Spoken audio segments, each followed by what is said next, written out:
Avant de plonger dans cette vidéo, revenons rapidement sur ce qu'est un smart contract. Les smart contracts sont essentiellement des accords écrits en code, généralement exécutés sur une blockchain. Vous vous demandez peut-être pourquoi une blockchain est choisie à cette fin. En fait, sur une blockchain, les transactions sont immuables, ce qui signifie qu'elles ne peuvent pas être modifiées. Ainsi, lorsque vous et une autre partie convenez d'un arrangement financier, modifier cet accord nécessiterait de modifier des données sur des millions d'ordinateurs dans le monde entier.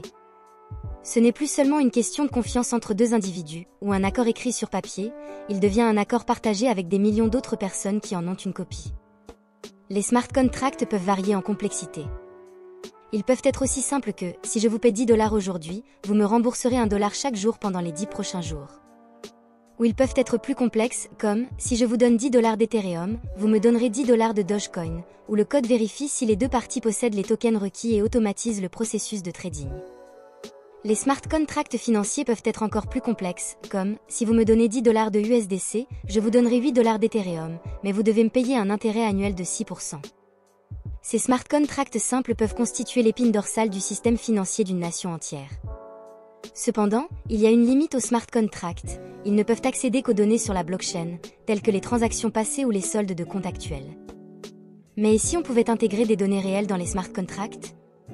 Imaginez créer une application de paris sportifs où vous pouvez parier sur les résultats des matchs ou les performances spécifiques des équipes. Par exemple, considérons un scénario où le quart arrière Patrick Mahomes lance une passe de 50 mètres pour remporter un match de la NFL. Une application de paris sportifs pourrait utiliser des smart contracts pour gérer les paris avant le match et distribuer automatiquement les gains après. Cependant, dans le monde traditionnel, un bookmaker devrait obtenir les informations sur le match à partir d'un site web sportif pour payer les gagnants. Dans le nouveau monde de la technologie blockchain, nous visons à éliminer la dépendance à une seule personne pour l'entrée de données. Chainlink vise à créer un réseau où les fournisseurs de données, également appelés oracles, sont incités à fournir des données précises à une blockchain. Chainlink est alimenté par des oracles, qui agissent comme des intermédiaires facilitant le transfert de données entre les smart contracts et le monde réel. Qu'est-ce que Chainlink ? Eh bien, Chainlink est un réseau décentralisé d'oracles qui fournissent des données provenant de sources off-chain à des sources on-chain et vice-versa. Il permet aux smart contracts d'accéder à des informations du monde réel qui existent en dehors de la blockchain de manière sécurisée.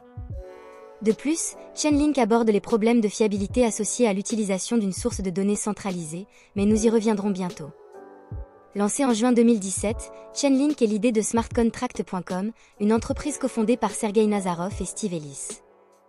Bien que leur innovation soit survenue pendant une période de boom dans l'industrie de la crypto, Chainlink a continuellement tenu ses promesses. Avec des plans d'expansion au-delà du simple réseau Ethereum, le réseau Chainlink sert de pont entre l'industrie de la blockchain en plein essor et les structures administratives traditionnelles qui alimentent les économies, dans le but de construire des processus plus efficaces, sécurisés et transparents. Il convient de noter que Chainlink est un réseau basé sur Ethereum, sécurisé par un algorithme de consensus de Proof of Stake. Chainlink a été construit pour résoudre un problème, intégrer des données hors chaîne telles que les températures, les prix des actions ou les vues vidéo dans les smart contracts de la blockchain. Chainlink, comment ça marche ? C'est une bonne question. Si vous cherchez sur Google, vous trouveriez des pages d'informations très techniques que la plupart des gens ne comprendraient pas. De même, les vidéos sur Chainlink sur YouTube se concentrent souvent sur la tokenomique ou les problèmes qu'il résout, sans vraiment expliquer comment cela fonctionne. Alors, clarifions les choses. Chainlink remplace essentiellement les intermédiaires par du code. Pensez aux agents immobiliers ou aux agents de voyage, ils agissent comme des intermédiaires dans les transactions. De même, dans notre exemple de paris sportif, quelqu'un collecte les paris et agit comme un arbitre. Les oracles et les smart contracts de Chainlink remplacent ces intermédiaires par du code. Mais comment les données arrivent-elles sur le réseau Chainlink ? La réponse réside dans les opérateurs de nodes. Ces individus bloquent des fonds et se déclarent des sources de données de confiance. Ils sont payés par les utilisateurs recherchant des données réelles et fiables du monde réel. S'ils fournissent des informations inexactes, ils risquent de perdre leurs fonds. Alors, pourquoi prendre ce risque ? Pour gagner de l'argent évidemment. Lorsque quelqu'un demande des données sur la blockchain, telles que des informations météorologiques, ils initient un contrat de demande. Cela marque le début d'un processus complexe. Après la mise en place d'un contrat de demande, l'algorithme de Chainlink enregistre cette demande en tant qu'événement. Par la suite, il établit un nouveau smart contract correspondant, appelé contrat de niveau de service ou SLA. Ce contrat permet l'accès aux données en dehors de la blockchain. Ensuite, le contrat SLA créera 3 sous-contrats, un contrat de réputation, un contrat de correspondance des commandes et un contrat d'agrégation. Le contrat de réputation de Chainlink évalue le parcours d'un oracle pour déterminer son historique de performance et son authenticité.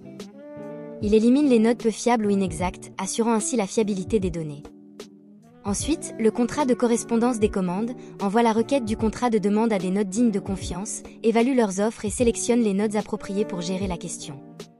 Chainlink convertit ensuite la question du contrat de demande dans un autre langage de programmation pour récupérer des données sur Internet. Finalement, le contrat d'agrégation de Chainlink peut valider des données à la fois à partir de sources simples et multiples. En utilisant le match NFL précédent comme exemple, supposons que 8 nodes différents envoient un ensemble de scores similaires du jeu, et puis 3 autres nodes transmettent un score de jeu différent. Alors que le contrat d'agrégation va essentiellement examiner toutes ces réponses et se débarrasser de celles qui n'ont pas vraiment de sens, après quoi il les concilie en prenant une moyenne. Avec tous ces processus combinés, Chainlink fournit de manière transparente et fiable des données précises. Pour résumer, tous ces contrats travaillent ensemble pour suivre cette formule simple, vous payez Chainlink pour trouver quelques notes de confiance, ce qui est le contrat de réputation. Puis vous leur donnez une question à laquelle ils peuvent espérer trouver la réponse, c'est le contrat de correspondance des commandes.